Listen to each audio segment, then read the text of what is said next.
They were wrong about me. They were so certain they had won. I remember the exact moment I understood what my son had done, not the moment he did it. That came later, piece by piece, like a puzzle you don't want to finish assembling because you already know the picture is going to break your heart. No, I mean the moment I understood it, fully, without excuses, without the part of me that kept whispering, maybe I misread it, maybe he didn't mean it that way, maybe he's just stressed. There was no maybe. There never had been. My name is Walter. I'm 68 years old. I spent 41 years working construction, then project management, then running my own small firm out of Portland, Oregon. I built things, bridges, office complexes, 3 schools, a community center that still has my name on a small brass plaque near the entrance. Not because I asked for it, but because the city put it there. I built things that lasted. I thought I had built a family the same way, solid, load-bearing, something that would stand long after I was gone. I was wrong about that. My wife, Carol, passed 4 years ago, pancreatic cancer, 11 weeks from diagnosis to the end. 11 weeks is not enough time. It is not enough time to say everything, to hold someone enough, to memorize the specific way they laugh at their own jokes before they can finish telling them. Carol laughed like that every single time. She'd start giggling halfway through the setup, and by the punchline she'd be wiping her eyes, and I'd be laughing not at the joke, but at her, which was always better than the joke anyway. After she was gone, the house got very quiet.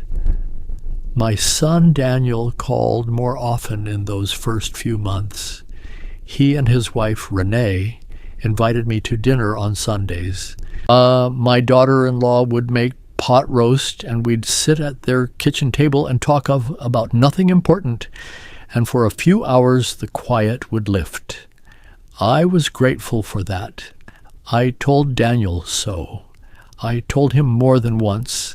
What I didn't notice, what I should have noticed, was that those dinners started including conversations about the house. Just out of curiosity, Dad, do you know what it would sell for these days? Have you thought about downsizing? It's a lot of space for one person. Renee's cousin is a real estate agent. Just saying. No pressure. I own a 4-bedroom colonial on 2 acres outside Portland. Carol and I bought it in 1989 for $112,000. It is worth, as of the last assessment, just under $1.4 million. I am not a wealthy man in most ways, but that house is what I have. It is where Daniel grew up. It is where Carol planted the garden that still comes up every spring without her, stubborn and beautiful, like she planned it that way on purpose. I told Daniel the house wasn't for sale. He said he understood. He dropped it. Or I thought he did. The pain started about 2 years ago. My hip, then my lower back, then what the doctors eventually confirmed was moderate spinal stenosis. Not dangerous, manageable, but real. Some mornings were harder than others. I slowed down. I needed a cane on bad days. I'm not too proud to admit that. I was 66 years old with a bad back and a quiet house, and I was doing the best I could. Daniel started coming by more, him and Renee together, which I liked. They'd help with groceries, drive me to appointments. I thought it was kindness. I thanked them for it. Renee would smile and say, "Of course, Walter, your family." She had a way of saying, "of course," that felt like a period at the end of a sentence. Final. Settled. I should have heard it differently. as a door closing, not opening. It was Renee, actually, who first mentioned Meadowbrook. She brought it up casually, the way you mention a restaurant you've been to. There's this really lovely place about 20 minutes from us. Very clean, beautiful grounds. They do activities and everything. Just something to think about. She left a brochure on my kitchen counter. I put it in the recycling bin without reading it. 3 weeks later, there was another one. I put that one in the recycling bin too. But then my back had a bad stretch. 2 weeks where getting out of bed was genuinely difficult. Daniel came over and found me on the couch at 2 in the afternoon, which I'll admit didn't look great. He sat across from me with the expression I'd seen him use at his son's parent-teacher conferences. Serious, prepared, like he'd rehearsed what he was going to say. "Dad, we're worried about you. We've been talking, and we think Meadowbrook could be really good for you. Just a trial. 90 days. See how you feel." I told him I felt fine in my own home. He told me it was hard to watch me struggling. I told him I wasn't struggling. I was having a rough 2 weeks. He used the word liability then, said something about the house, the stairs, the driveway in winter, said he and Renee had been losing sleep over it. Renee nodded from the kitchen doorway. She had her arms crossed loosely, not defensive, more like patient, like a person waiting for a kettle to boil. I said I'd think about it. He came back 4 days later with paperwork. I want to be careful here because I know how this part sounds. I know it sounds like I should have said no, put my foot down, ended the conversation. Maybe you're right, but you have to understand. He was my son. He was the boy I taught to ride a bike in that driveway, the one I sat up with at midnight when he had fevers, the one I drove 14 hours to help move into his first apartment. He had my chin and Carol's eyes, and I had spent 4 decades loving him without conditions or receipts. When he sat across from me with that expression, part of me heard his voice, and part of me heard a 7-year-old telling me his stomach hurt, and the instinct to trust him ran deeper than reason. I signed the papers for a 90-day evaluation stay at Meadowbrook Senior Living. I told myself it was temporary. The first week wasn't terrible. My room was clean. The staff were professional. The food was institutional, but not inedible. I walked the grounds in the morning with my cane and told myself I was simply trying something new, that Daniel needed the peace of mind, that 90 days wasn't forever. Daniel visited twice that first week, then once the second week. Then he called instead of visiting. Then he called every few days, then every week. By the end of the first month, I had stopped counting the calls. What I was counting was the number of times he mentioned the house. We drove past it the other day. The gutters need cleaning. You should probably let us handle the maintenance while you're here. Then, Renee's cousin ran some comps. The market is really strong right now, Dad. It might be worth thinking about. Then quieter, almost careful. It's just sitting there empty. It doesn't make sense. The last time Carol and I argued, truly argued, not the small frictions of a long marriage, but a real disagreement, was over Daniel. She thought I was too easy on him. She said it with love, the way she said most hard things, but she was direct about it. You make it too easy for him to not try, Walter. He knows you'll catch him. I told her she was being hard on him. She gave me a look I can still picture exactly, patient and a little sad, and said, I love him. I just see him more clearly than you do.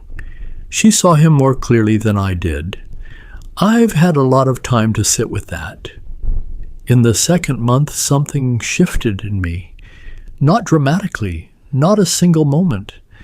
More like a slow turn, the way a ship corrects course, gradual then committed. I started paying attention differently. I listened to what Daniel said and also to what he didn't say. I noticed that he never asked how I was adjusting.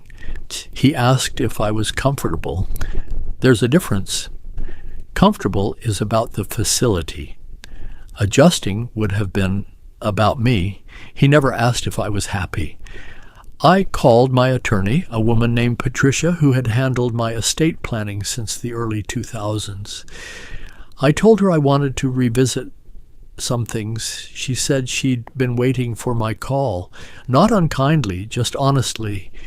Patricia is that kind of person. She told me what I needed to hear without performing it. We had 3 meetings over the following 6 weeks.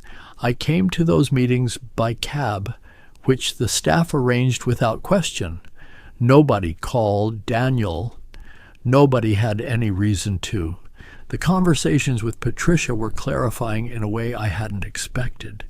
Grief, I think, had made me passive.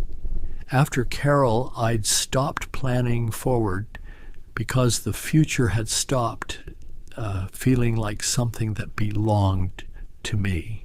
Those meetings reminded me that it did, that I still had agency, that the pen was still in my hand, even if I'd forgotten I was holding it. I made decisions, careful ones, documented ones, and then I waited. In the 3rd month, Daniel started talking about power of attorney. He framed it as practical. Just so we can handle things while you're here, Dad. Easier for everyone. He had paperwork for that, too. I told him I needed to think about it. He said, of course, no rush. His voice said no rush. His face said something else. 4 days before my 90 days were up, he called to ask if I'd decided to extend my stay. Not whether I wanted to come home, whether I'd decided to stay. The phrasing was so precise that I wrote it down after the call, word for word, in the small notebook I'd started keeping. I told him I was still thinking. He said, "That's okay, Dad. There's no pressure. We just want what's best for you." Renee had said that too. No pressure. 2 words that, in my experience, always accompany pressure. The morning I left Meadowbrook, the light was coming through my window at a low angle, the way it does in October in Oregon, gold and thin and specific. I had packed my bags the night before. I had arranged for a car. I had called Patricia the previous afternoon to confirm everything was in order, and she had said, "It is. All of it. Go home, Walter." So I did. I left a note for the staff thanking them by name. Margaret at the front desk, who always had the news on low. Tom in maintenance, who fixed my window latch without me having to ask twice. They were good people doing a job, and none of what happened was their fault. I did not leave a note for Daniel. I want to tell you what it felt like to pull into my own driveway. I've been trying to find the right words, and I'm not sure I can. It was October, so Carol's garden was mostly done for the year, but the mums she planted along the front walk had come up orange and rust-colored, and they were there when I stepped out of the car. The house looked exactly like I'd left it. The gutters needed cleaning. Daniel was right about that, but everything else was the same. Same porch boards, same brass knocker Carol picked out from a flea market in 1994, same smell of old wood and pine from the trees out back when I opened the front door. I stood in the entryway for a long time. Then I put my bag down, went to the kitchen, made coffee, and sat at the table where Carol and I had sat 10,000 mornings. and I let myself feel the full weight of the last 90 days without flinching from any of it. Daniel called 2 days later. He'd apparently called Meadowbrook, and they'd told him I checked out. His voice on the phone was controlled, measured. He asked where I was. I told him I was home. There was a pause long enough that I could hear him deciding how to proceed. "Dad, we were expecting you to give us more notice." I asked what he would have done with the notice. He didn't answer that directly. He said he was coming over. I said, all right. He arrived with Renee 40 minutes later. They came in and sat in the living room. My living room, the one with the fireplace Carol chose, and the rug we bought in New Mexico on the road trip we took for our 30th anniversary. And Daniel put his hands on his knees and said, "We need to talk seriously about what's next." I asked him what he thought was next. He said he thought I should reconsider selling the house, that it was a lot of responsibility, that the money would set me up somewhere really comfortable. That I had to think practically. Renee sat beside him with her arms folded and her chin slightly raised. She had the expression of someone who has already done the math and is waiting for everyone else to catch up. I let them finish. I didn't interrupt. I've learned at 68 that patience is a more powerful instrument than argument. Arguments give the other person something to push against. Patience gives them nothing. When Daniel was done talking, I told him I'd like to show him something. I went to my desk in the study. Carol's desk, technically, the cherrywood one she refinished herself one summer in the garage, and I took out a folder that Patricia had helped me prepare. I brought it back to the living room and set it on the coffee table between us. Daniel looked at it, then at me. "What is this?" I told him it was the current version of my will, my estate plan, and a letter from my attorney. He opened it slowly. Renee leaned in to read over his shoulder. I watched their faces. I had seen that look before, though not on them. I'd seen it on job sites when a structural calculation came back wrong. That specific quality of stillness that comes right before understanding arrives, and the implications are too large to absorb all at once. Daniel looked up from the folder. "Dad," I told him to keep reading. What was in that folder was simple, legal, clear, and simple. The house was protected through a trust established 6 weeks prior. It could not be sold without conditions that Daniel and Renee would find very difficult to meet. The charitable provisions were substantial. The details of what Daniel would and would not inherit were spelled out with the kind of precision that Patricia brings to everything she does, which is to say complete and unambiguous. There was also a letter from me, not from my attorney, in my handwriting on the good stationery Carol kept in the top left drawer of her desk because she believed letters deserved good paper. In the letter, I told Daniel that I loved him. I meant that. I told him I understood that fear about the future can make people do things they might not otherwise do, and that I had extended him more grace than I'd shown myself in trying to believe the kindness was real. I told him that I forgave him because I had decided that carrying that weight wasn't something I was willing to do anymore. And then I told him what I needed him to understand. I had spent 41 years building things that lasted. I had built a marriage. I had built a business. I had built a house into a home.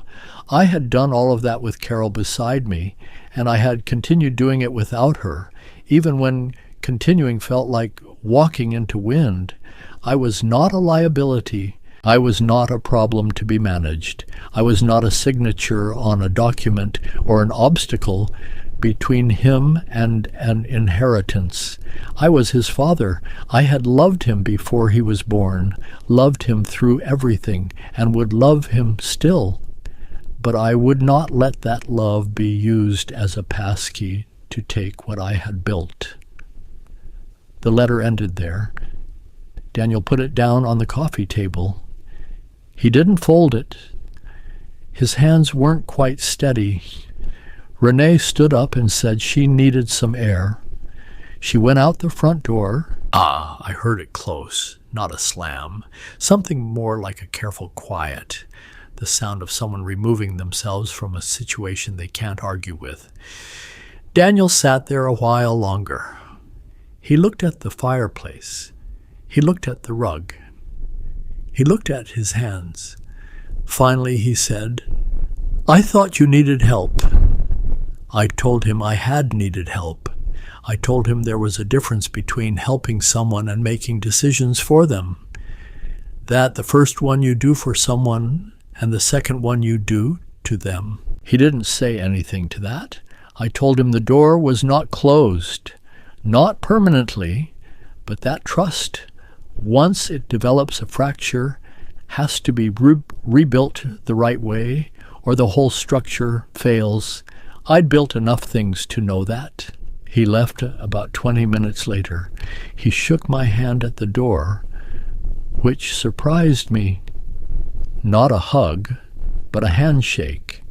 And he held it a beat longer than necessary, like he wanted to say something else, but couldn't find where it started. I watched his car go down the driveway and turn onto the road. Then I went inside, poured myself a small glass of the bourbon I'd been keeping for a reason I couldn't name before now, and sat in Carol's chair, the wingback in the corner of the living room that still smells faintly like her if the afternoon light hits it a certain way, and I thought about her. I thought about what she said, that she loved Daniel, but saw him more clearly than I did. I thought about how she was right, and how being right about the people you love is one of the lonelier experiences this life has to offer. I thought about the 40 years I'd spent building things, the ones that still stood and the ones that had to be rebuilt. Outside, the mums were still orange along the front walk. Carol planted those. She doesn't know that they still come up every year without her, stubborn and faithful, and exactly where she put them. Sometimes I like to think she planned it that way. A small, quiet proof that what she put into the ground was real and lasting, and not something that could simply be taken. Some things hold, even when everything else shifts around them. Some things hold.